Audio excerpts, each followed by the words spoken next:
Si Attorney Sixto Brillantes Jr., nakilalang tagapagtanggol ng ilang malalaki at makapangyarihang personalidad sa politika.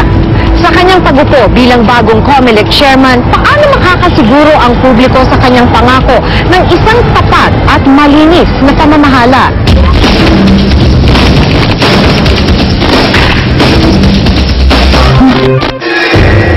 Sa pagre-retiro ni Jose Melo bilang chairman ng Commission on Elections o COMELEC, isang pangalan ang namupugtani mula sa 5 personalidad na lumutang napapalit sa kanya. Si Attorney Sixto Brillantes Jr. ang ika-20 hepe ng COMELEC. Mula noong isang linggo, hindi na isang abogadong naglalakad ng kanyang mga kaso dito sa COMELEC si Attorney Brillantes. Siya na ang bagong hepe ng ahensya ngayon. Nagmula sa pribadong sektor at kilalang abogado ng ilang malalaking personalidad sa politika, si Chairman Brillantes. Isa sa mga naging kliyente niya ay si Pangulong Noynoy Aquino noong nakaraang presidential elections. Naging election lawyer din siya ng chairman ng Nationalist People's Coalition na si Dandinko Juanco. Hinawakan din niya ang mga kaso ni na dating Pangulong Joseph Estrada at ang yumaong presidential candidate na si Fernando Poe Jr. Ilan pa sa naging kliyente niya ay sina Senadora Loren Legarda, Senador Manny Villar at Vice President Jejomar Binay. Naging abogado din siya ni Andal Ampatuan Sr. na inaakusahang sangkot sa Maguindanao Massacre. Naging abogado po kayo ng sangtambak ng mga politiko, pero paano po yun ngayon? Chairman po kayo ng COMELEC. Masasabi niyo po ba 100% na hindi ka magkakaroon ng conflict of interest? I am as determined to show the people na kakalimutan ko na lahat ng relationship namin. No? In fact, sinasabi ko pa paulit-ulit din na yung conflict of interest is two-sided yan eh. One is the fact that I have had relationships with practically all the politicians all over the country may also be taken in a positive manner. Na dahil ako na ngayon ng chairman, sasabihin ko sa kanila, alam ko na dyan, alam ko na ang problema dyan sa probinsya nyo, alam ko na kung sino mga dapat ayusin dyan. Bukod kay Brillantes, ilan pa sa mga pinagpiliang papalit kay Chairman Melo sina retired Supreme Court Associate Justice Leonardo Quisumbing, retiring Supreme Court Associate Justice Eduardo Nachura, Carlos Medina Jr. na miyembro ng Truth Commission at veteranong election lawyer na si Romulo Macalintal. Puna ni Senador Alan Peter Cayetano tila minadali raw ang pagkakapili ng palasyo kay Brillantes. Kalaban ng pamilya Cayetano ang isa sa naging kliyente ni Brillantes. Ang ginawa nila na ni Ratchada, binilisan ang kanyang appointment papers, ang kanyang pag-oath-taking, naging deterrent, imbes na naging incentive. Ito, no? Hindi alam sino search committee, hindi alam kung ano ang kwalifikasyon, hindi alam yung paano yung pagpili dito, no? May tuturing po ba yung pagkaka-appoint ninyo bilang chairman ng COMELEC na utang na loob sa inyo ni Pangulong Aquino dahil nga kayo po yung head ng kanyang legal team ng eleksyon? Palagay ko naman hindi. I think, of course, siguro nagkaroon ng konting tulong, pero that was not the main reason.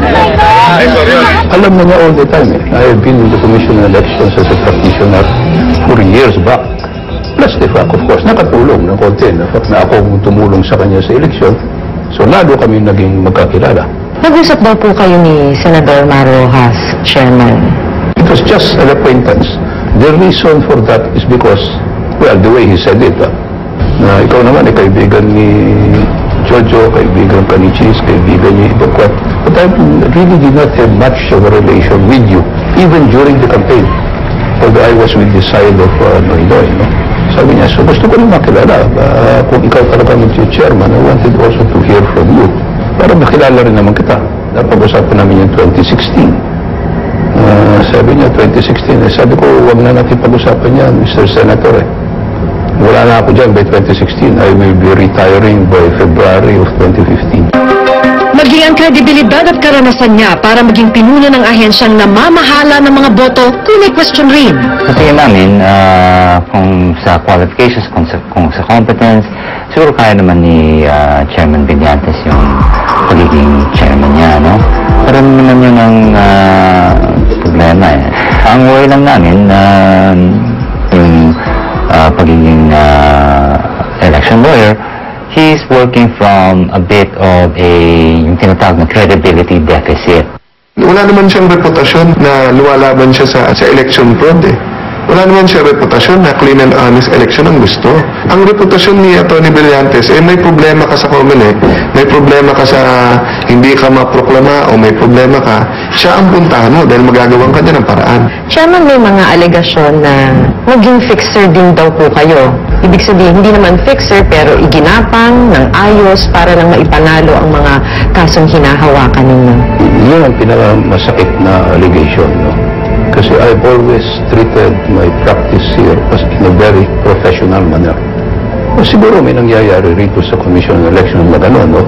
Pero I was not one that practiced. In fact, my track record here, if I was just trying to recall, no? Long way back, 1987, 92, 95, sa dami-dami ng kaso ko. Sa palagay ko lang, no? Ang estimate ko lang, mas marami pa akong talo kaysa sa panalo. Ayon sa records ng COMELEC, may 23 nakabimbing election protest cases ang law firm ni Brillantes. Una sa mga kaso kong pending ngayon nandito na binitawan ko na lahat dahil umalis na ako sa law office ko, hindi na ako pwede mag-participate. I just have to inhibit myself from all of these cases and let the 6 other commissioners resolve it. Sa kabila ng mga batikos, panawagan ni Chairman Brillantes na bigyan siya ng pagkakataong patunayan ang sarili. This is a very sensitive public position. Everybody should watch my actions. So makita nila. Pero wag naman nila agad ako husgahan. Sa kanyang pag-upo, hangad daw niya na muling malinis at maibalik ang tiwala ng marami sa COMELEC. Makapangyarihan ang pinakamataas na posisyon sa COMELEC. Maraming pagkakataon na nalagay na ito sa alanganin dahil sa maraming iskandalo at kontrobersya na kinasangkutan nila. Malaking hamon ngayon para sa bagong pinuno nito na mapatunayang karapat-dapat siya sa posisyong ipinagkatiwala sa kanya. Ako si Maki Pulido at ito ang nakatala sa aking Reporter's Notebook.